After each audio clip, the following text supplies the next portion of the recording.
네, 그 시청자 여러분, 구독자 여러분,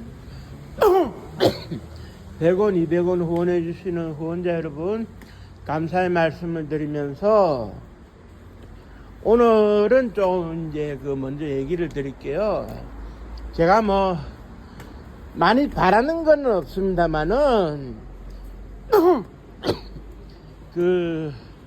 구독자가 아직 1000명을 돌파하려면 시간이 좀 필요한데, 오늘부터는 제가 뭐라 그래야 됩니까?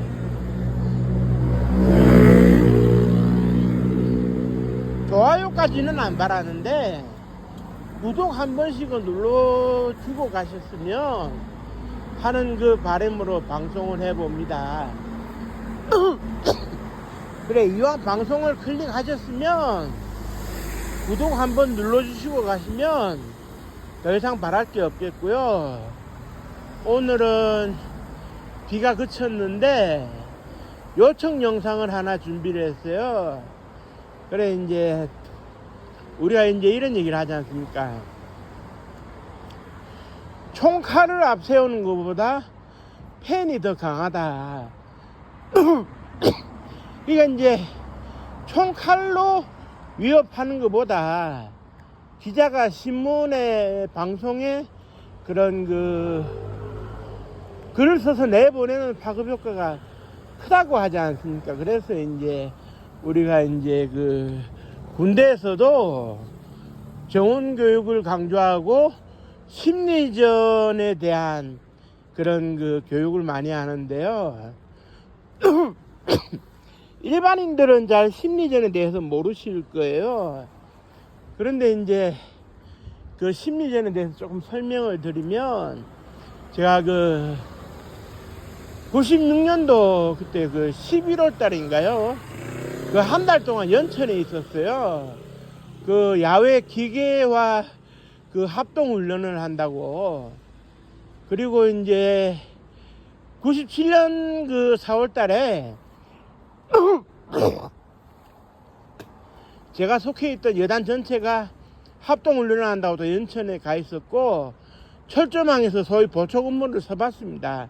서봤는데 거의 딱 가니까 이제 저녁에 이제 그때 이제 6시 되면 어스룩 이제 어둠이 찾아와요. 그러면은 그쪽 이북에서 이제 방송을 해대는 거죠. 기본적으로 이제 나오는 내용은 김일성이가 주로 했던 얘기를 그대로 답습하는 건데,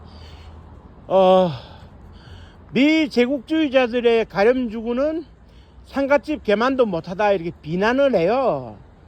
그리고 우리에게 친숙한 노래를 들려주면서 자유를 찾아 넘어오시오. 뭐도 준다. 그러면 우리는 이제 저녁 이제 8시 20시부터 이제 맞대응 방송을 하는 겁니다.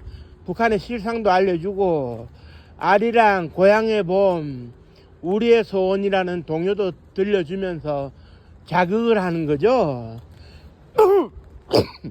실제로 이제 심리전 자극에 우리 쪽에서 넘어가는 군인도 있었고 북한 쪽에서 넘어오는 사람도 많았는데, 심리전이라고 하는 것은 긴장 상태, 휴전 상태에서는 늘상 있을 수 있는 얘기죠. 그래 이제 북한이 사람을 침투시켜 가지고 간첩들이 삐라를 뿌리는 경우도 있습니다만은 풍선에 이제 담아 가지고 이제 삐라를 뿌리기도 해요. 대충 어디쯤 가다가 이제 터지면은 삐라가 이제 떨어지는, 안에 이제 헬륨 가스를 넣어서 이제 날아가도록 하는 건데, 그래 이제 제가 80년대 학교를 다닐 때 이제 도덕 시간 되면은 교육을 받아요. 삐라를 대처하는 방법에 대해서 이제 교육을 받는데, 이제 삐라를 주워 가지고 파출소에 가져가면은 이제 연필 한 자루를 새 걸로 준다든지, 지우개를 하나 이제 새 걸로 준다든지, 그리고 군대에 있을 때 이제 그 삐라를 많이 주어가지고 이제 그 중대장한테 보고를 하면 중대장이 고생했다고 주말에 외박 한번 갔다 오라고, 거기다가 인심 좋은 중대장 같은 경우는 자기 그 한 달에 쓸 수 있는 업무 추진비에서 약간 한 1, 2만 원 떼가지고 나가서 이제 그 짜장면 한 그릇 사 먹으라고 돈도 주기도 하고. 그런데 오늘날도 심리전은 계속되고 있죠. 그런데 이제 여기서 중요한 것은 김정은이가 이제 이북의 지도자로 있으면서 그 김일성, 김정일을 이어받아가지고 이제 절대 유훈이 뭐냐. 그러니까 유언이죠, 유언. 이렇게 하라는 유언인데, 다음 지도자는 이렇게 하라는 유언인데, 그게 뭐냐. 우리는 철두철미하게 그 핵무기를 가지고 먹고 산다. 이게 유언이야, 유훈이에요. 뭐 변하진 않았어요. 김일성이가 그 비핵화가 한반도 비핵화 유언이 됐으면 애시당초에 그 핵을 개발하지 말았어야죠. 김일성이가 직접 핵 개발하자고 해서 핵이 만들어진 건데, 안 그렇습니까? 근데 김정은이가 핵무기보다도 더 두려워하는 게 있어요. 그게 뭐냐 하면 그게 바로 이제 정보입니다. 정보는 20세기를 거쳐가지고 우리가 정보화 시대라고 얘기를 하거든요. 지금 같은 경우에는 그 스마트폰을 가지고 가만히 있으면 이제 문자도 하고 카카오톡도 하고 또 그 전화도 해서 소식을 금방금방 그 전해 듣지 않습니까? 그래서 이제 예를 들어 가지고 서울에서 그 4월 그 4일 날인가요? 윤석열 대통령이 그 파면됐다. 이 소식을 지인이 뉴욕에 살고 있을 때 전화 한 통 해가지고 야, 윤석열 대통령이 나가래 됐대. 이렇게 알려줄 수 있는 정보화의 시대인데, 이 정보를 뭉치고 모아서 가꾸다 보면 그것이 이제 곧 현대판 그런 그 돈을 만들어주고 권력이 이제 되는 거죠. 그래서 이제 정보를 사전에 알게 되면 주식의 가격이 오르는 것도 알 수 있으니 이걸 차단하기 위해서 법적으로 내부자 거래를 금지하고 그렇게 하는 거 아니겠습니까? 북한도 마찬가지예요. 북한은 정보의 유출을 엄격히 끓입니다. 그러니까 이제 김일성, 김정일, 김정은의 사생활은 일반 국민들이 몰라야 된다는 것과 그 외부 세계하고 소통을 하면 안 되기 때문에 자기들이 업무용이라고 이제 주장을 하는 인터넷만 깔려 있어요. 그래서 이제 인터넷만 깔려 있는데, 이 왜 인터넷이 깔려 있냐면 김정은이가 지시하는 거를 전부 다 알아들을 수는 없으니 인트라넷에 접속을 해가지고 김정은 위원장께서 이런 얘기를 했으니 따라가시오 뭐 이렇게 알려주려고. 그리고 이제 그 북한에는 뭐 아리랑부터 해가지고 그 소위 우리식으로 얘기하면 폴더폰 형태의 스마트폰 비스무리한 게 있는데, 거기는 이제 통제가 돼 있지만 가장 대표적으로 노동신문 어플을 깔게 돼 있어요. 그 이제 그 깔게 돼 있는 게 아니고 탑재가 되도록 이제 돼 있어요. 노동신문을 어플 형태로 만드는 게 어렵지는 않은데 왜 그러느냐? 이거 말이지, 전 그 북한의 주민들이 어디 가든지 어젯밤에 김정은 위원장께서 무슨 말씀을 하셨다는 거 알고 움직일 수 있어야 되는데, 소통이 안 되면은 내 소통이 안 돼서 못 움직였다, 못 들었다. 근데 이 사람들을 다 처벌할 수는 없지 않습니까?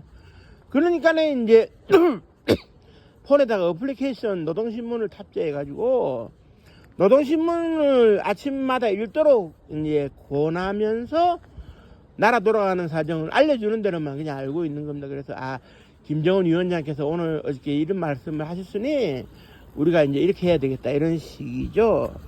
그런데 이제 여기에 참된 정보가 들어가 있지가 않기 때문에 결국 참된 정보에 목이 마를 수밖에 없고, 그래서 이제 과거 서동독으로 나눠져 있던 그 독일이 서독에서 계속 이렇게 그 정보를 이제 다양한 그 시각과 각도와 그런 다양한 방법으로 정확성을 팩트를 체크해 가지고 올바른 정보를 계속 전달했어요. 동독 사람들을 일깨우기 위해서. 그래 우리도 2000년대 들어와 가지고 남북 하해 무드 속에서 정보가 계속 전해지다 보니까 그 뭐라 그래야 될까요? 우리식으로 얘기하면 그 뭐 재생기라고 해야 될까요? 그 과거에 그 뭐 워크맨 형태의 그런 그 기반해 가지고 동상 재생기라는 게 있어요. 그 북한에서 그 저기 그게 이제 제가 알기로 재생기가 이제 결코 싼 게 아니거든요. 우리 같은 경우에 이제 뭐 다양한 할부 제도도 있겠습니다만 마음 먹으면 뭐 한 달 월급에서 얼마를 떼가지고 노트북 사고 인터넷 연결하고 동영상 보고 할 수 있는데 북한에서는 그 록학이라든지 그런 재생기가 1년치 월급을 꼬박 모아야 살 수 있는데 그걸 돈 주고 사는 거예요. 그래 이제 사는데 이제 그게 어떻게 되느냐, USB를 꽂아가지고 USB에 나와 있는 동영상 파일 내용물들을 화면에 띄워가지고 보는 건데, 이거를 통해 가지고 몰래 이제 남한 문화, 드라마, 예능, 스포츠 이런 걸 보는 거예요. 그래 이제 과거에도 그런 일이 있었습니다. 나영석 PD라고 KBS의 유능한 PD였다가 지금은 사기업으로 옮겨간 사람인데, 이 사람이 그 언젠가 개성에서 1박 2일을 한번 촬영할 수 있으면 좋겠다. 개성 방문을 했어요. 통일부로 통해가지고 신청해가지고. 그래 이제 개성에 갔더니 첫 마디가 뭐였냐면, 아유 강호동 장사 아직까지 씨름 현역으로 있냐고, 씨름 잘하시냐고. 우리 개성 장사한 사람이 있는데 개성에 오면 씨름 한 판 하고 싶다고. 그 정도로 정보 전달 속도가 빠른데 대신에 북한은 차단하려고 하고 있죠. 그런 남조선 문화가 들어오는 것을 사회주의 얘는 배격을 해야 되는 문화다 해가지고, 그래서 이제 실제로 그 록학이나 이제 그 재생기로서 이제 남한 영상을 시청할 경우에 어떻게 되냐고 제가 이제 알아봤더니, 이제 그 뭐 동물의 왕국이나 뭐 다큐멘터리 수준에서는 노동교화형 또는 이제 정치범 수용소로 들어가는데, 미성년자 관람 불가적인 그런 그 동영상이나 드라마, 문화풍을 따라할 수 있는 예능, 이런 거는 공개 채용을 한다 그러더라고요. 그래서 심지어는 17살 청소년들을 공개 채용하기도 했었는데요. 그걸 이제 따라하지만 못 보게 하고, 그리고 이제 그 드라마에 나오는 그 스타일을 따라하면은 처벌을 이렇게 받고.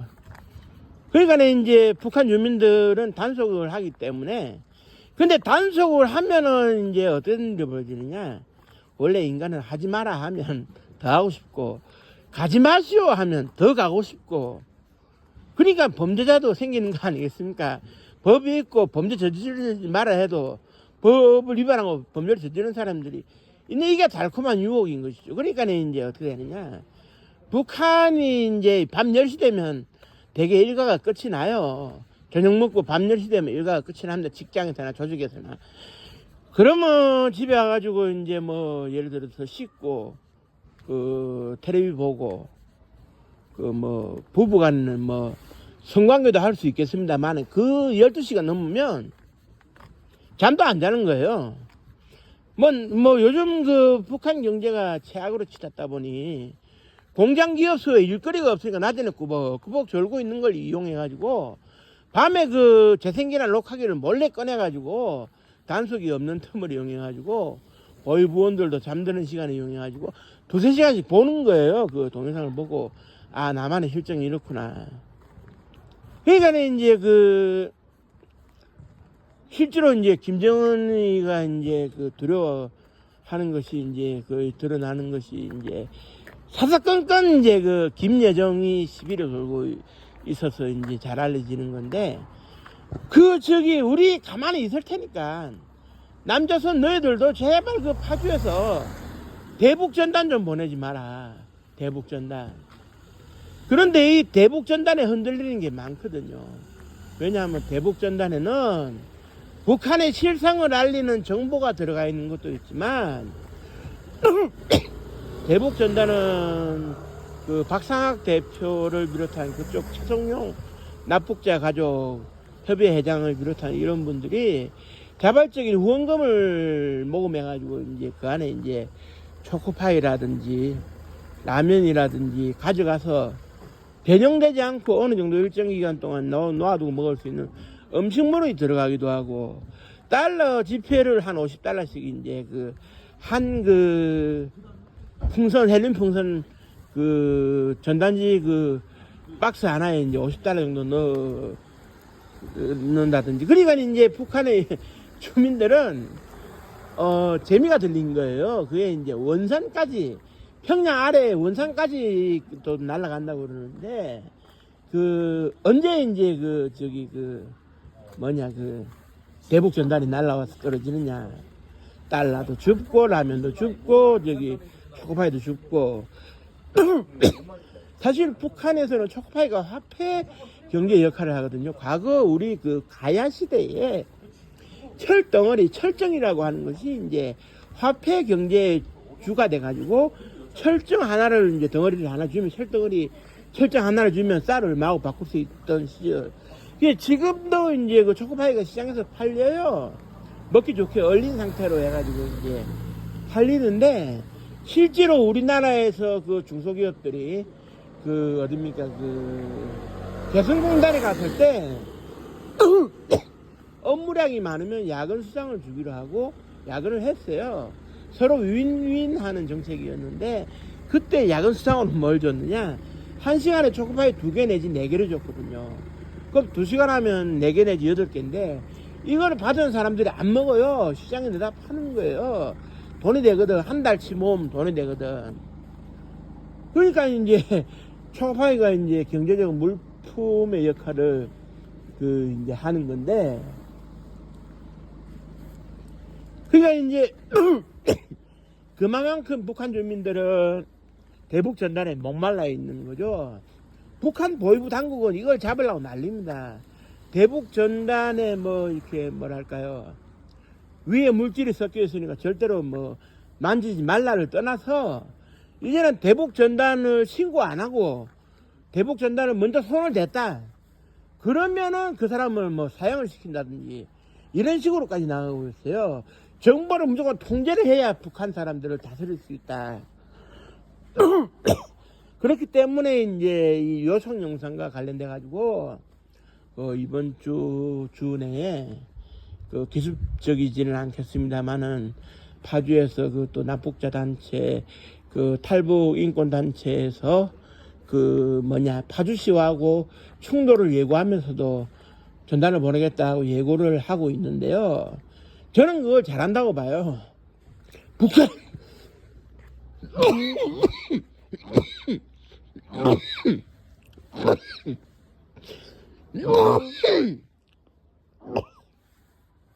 죄송합니다. 감기가 심하게 들었네요. 죄송합니다. 북한에는 계속 올바른 정보가 유입돼야 됩니다. 그게 체제 균열을 일으키고 물 셀 틈 없는 방위에 구멍 하나를 내는 거예요. 과거에 네덜란드에 유명한 얘기가 있지 않습니까? 네덜란드의 지표면이 해수면보다 낮으니까 방주제 뚝을 이렇게 싹 싸놨는데, 방주제 뚝 구멍 하나가 나가지고 이걸 막기 위해서 어린아이가 이제 손으로 밤새도록 막고 있다가 다음날 새벽에 사람들이 발견해가지고 화를 피할 수 있었고, 그래서 그 어린이에게 국가에서 상을 줬다 얘기처럼. 구멍 하나만 뚫리면 그때부터 술술술 뚫리는 거예요. 그거를 애초에 북한은 차단하려고 하겠지만 그게 차단이 되겠습니까? 김여정이가 그런 얘기를 했죠. 이제 보내면 원점 타격을 하겠다. 원점 타격할 자신도 없는데 뭘 헛소리를 합니까? 그건 절대 말이 안 되는 거고요. 우리는 우리 식대로 해나가면 됩니다. 북한의 팩트만 알리면 되는 겁니다. 사실만 알리면 되는 거예요. 거짓 정보를 넣어서는 안 되고요. 서독이 그랬듯이 진실된 정보를 알리는 것은 우리가 해야 될 업무가 아닌가 생각됩니다. 물론 뭐 저 북한의 그런 공갈 협박에 노출이 되면 파주 시민들은 조금 불안해할 수는 있겠습니다만은 이것은 제 개인의 판단으로서는 접경 지역에서 사는 만큼 감수해야 될 부분이 있다고 저는 생각합니다. 감수할 부분이 못 된다라고 생각을 할 것 같으면 접경 지역에 사시면 안 되죠. 그분들은 일방적으로 비난하거나 비판하는 건 아닌데 휴전 상황에서 어떤 일이 벌어질지도 모르는데 접경 지역에 산다는 것은 그만큼 감수할 거는 뭐 감수가 되어져야 하지 않나 이런 생각을 하고요. 저는 개인적으로 차라리 이제 남북한의 대결을 벌이는데 지나친 군사 대결을 벌이느니만 뭐 못하니까 결국 그 대북 전단으로 정확한 팩트에 기반한 정보를 전달하는 게 결국 핵무기보다 더 강할 수 있다 저는 이렇게 생각하거든요. 북한 주민들에게 실상을 알리면 북한 주민들도 가만히 있지는 않을 겁니다. 그래서 북한 주민 스스로가 과거에 이제 2010년 아프리카 북부 지역에 불어닥쳤던 소위 그런 자스민 혁명 비슷하게 이제 갈 수 있도록 유도를 해야 되겠죠. 김정은이가 언제까지 죽기만을 기다리고 김씨 왕조가 멸종할 때까지만 기다릴 수는 없으니 우리가 나서서 할 부분은 해야 됩니다. 민간 차원에서 하겠다는데 정부 예산에 들어가지 않는다는데 이걸 망설일 필요는 없거든요. 그래서 이제 파주시가 너무 좀 흥분하고 있는 것은 좀 가라앉혀야 될 필요성이 있고 이걸 법적 제도적으로 보완하는 그런 장치가 필요할 것 같고요. 언제까지 우리가 통일도 안 하고 서로 어리렁대면서 살 수는 없기 때문에 우리도 획기적인 발상 전환이 필요하다고 생각하고 이제 그런 바탕은 다음 대통령이 누가 됐든지 간에 이어가야 된다고 생각합니다. 과거에 김여정이 한마디 하니까네 그 법을 만들어서 대북 전달을 금지하는 뭐 이런 소위 김여정 하명법이라고 불리우는 이런 부끄러운 일이 있어서는 안 될 것입니다. 결국 중요한 것은 정확한 팩트에 기반한 정보의 전달, 북한 사람들을 일깨우는 게 핵심이다. 요 얘기를 드리면서 오늘 방송을 마치고요. 방송을 이제 시청하시는 분들이 계시다면 뭐 좀 힘들지는 않겠습니다만은 구독 한 번만 눌러주시기를 바랍니다. 저도 이제 좀 구독자 수가 1000명은 넘고 싶어요. 그 이상은 바라지는 않는데, 예, 오늘도 방송을 마치겠습니다. 감사합니다.